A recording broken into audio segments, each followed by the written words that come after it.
దేవుని పరిశుద్ధ నామమునకు మహిమ కలుగును గాక. గుడ్ మార్నింగ్ ఫ్రెండ్స్, ఎలా ఉన్నారు? దేవుడు మిమ్మల్ని దీవించి ఆశీర్వదించును గాక. ఈ ఉదయకాలాన్న దేవుని మాటలు మనము వినే ప్రయత్నం చేద్దాం.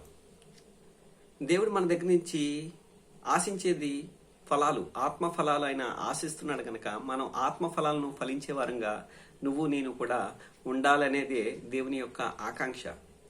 మనం మారు మనసు పొందాము, ఏమండి, మనం మార్పు చెందాము అని దేని ద్వారా తెలుస్తుందంటే నువ్వు చేసే క్రియల ద్వారా, నువ్వు ఫలించే ఫలం ద్వారా, నువ్వు ఫలించే ఫలము ద్వారా అది తెలుస్తుంది.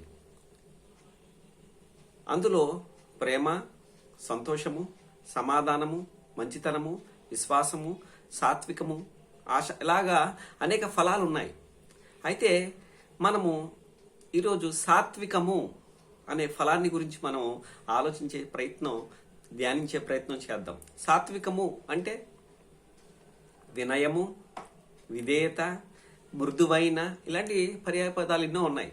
నువ్వు నేను కూడా సాత్వికము కలిగిన వారిగా ఉండాలి. ఎందుకనగా నువ్వు నేను సాత్వికం కలిగి ఉండాలి అంటే మన దేవుడు సాత్వికుడు. నువ్వు కూడా ఆయనలాగా ఉండాలి, నువ్వు కూడా ఆయన వల్లే ప్రవర్తించాలి అంటాడు. బైబిల్ గ్రంథంలో పాత నిబంధనలో ఒక వ్యక్తి ఉన్నాడండి. ఆయన పేరు మోషే. ఆయన గురించి ప్రభువైన యెహోవా ఏం సెలవిస్తున్నాడో మనం ఒకసారి చూద్దాం రండి. సంఖ్యాకాండం 12వ అధ్యాయంలో ఆ మాట ఉంటుంది. ఒకసారి చదువుతున్నాను చూడండి. సంఖ్యాకాండం 12:3. యెహోవా ఆ మాట వినెను. మోషే భూమి మీద ఉన్న వారందరిలో మిక్కిలి సాత్వికుడు. ఏమండి, దేవుడు చూశాడండి ఎవరిని అంటే మోషేని. ఆ రోజు ఇశ్రాయేల్ ప్రజలు ఎక్కడ ఉన్నారు అంటే బానిసత్వంలో ఉన్నారు. ఐగుప్తులో బానిసత్వంలో ఉన్న వారిలో ఒక్కడు కనిపించాడు సాత్వికుడిగా. ఎవరు అంటే ఆయన మోషే. ఏమండి, యాకోబు 70 మందితో ఐగుప్తుకు వెళ్తే అక్కడ వారి కాల్బలం ఎంత అంటే ఇశ్రాయేలీలు ఐగుప్తు నుంచి బయటికి వచ్చే సమయానికి 6 లక్షల కాల్బలం అని చెప్పి రాయబడి ఉంది. అంటే మొత్తానికి వాళ్ళు యోధులు. ఏమండి, ఆ యోధులు మొత్తం 6 లక్షల మంది అయితే మొత్తానికి ఆ పిల్లలు కావచ్చు, పెద్దవారు కావచ్చు, పెద్ద వయస్కులు కావచ్చు, అక్కడ ఉన్న స్త్రీలు కావచ్చు, వీళ్ళందరినీ కలుపుకుంటే 30 లక్షల పైచిలికే. ఆ 30 లక్షల పైచిలుకులో ఒక్కడు కనిపించాడండి సాత్వికుడుగా. ఆయనే మోషే. ఆ మోషే ఆయన ఎంత సాత్వికుడు అంటే ఆయన ఐగుప్తు విద్యలన్నిటిలో ప్రావీణ్యత కలిగినప్పటికీ తను తాను ఎక్కడా కూడా గొప్ప చేసుకోలేదు, తను తాను ఎక్కడా కూడా హెచ్చిపోలేదు. ఐగుప్తుకు ధనం కంటే క్రీస్తు విషయమైన ఎంత గొప్ప భాగ్యమని ఎంచుకున్నవాడు. ఏమండి, అన్ని విద్యలు ఉన్నవాడు, అమ్మ అంటే రాజ్యాధికారం వచ్చి పడిపోయే స్థితిలో ఉన్నవాడు. ఐగుప్తు ధనం ఉంది, ఐగుప్తు అధికారం ఉంది.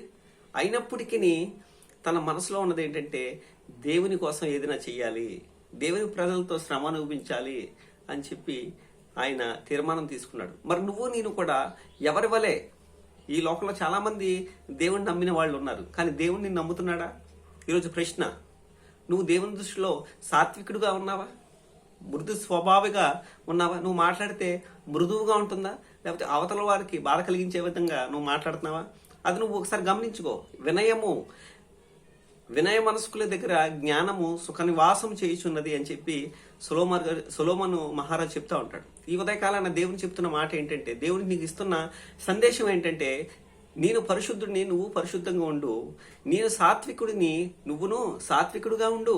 మంచి మాట తీరు కలిగి ఉండు, మంచి స్వభావం కలిగి ఉండు, వినయము చూపించు. తద్వారా నీకే సంతోషము, నీకే ఆనందము, నీకే నెమ్మది, సమాధానం. గనక దేవుని చెప్తున్న మాట, మోషే కనిపించాడు ఆ రోజు సాత్వికుడిగా. ఈరోజు నువ్వు మరి సాత్వికుడిగా దేవుని దృష్టిలో కనిపిస్తున్నావు. నీకు సాత్వికం రావాలి అంటే దేవుని వాక్యము నీ హృదయంలో ఉండాలి. దేవుడు చెప్తున్న మాటలు నీ విని క్రియల్లో పెట్టినట్లయితే నీకు సాత్వికము అనే ఫలాన్ని నువ్వు ఫలించగలుగుతా గనక ఈ ఉదయకాలన్న దేవుడు చెప్తున్న మాటలు సహోదరుడా సహోదరు విని నువ్వు సాత్వికురాలుగా మారాలని దేవుని యొక్క ఆకాంక్ష. ఈ ఉదయకాలన్న దేవుని పరిచర్యలో మీ Anand Kumar. God bless you each and every one. Thank you.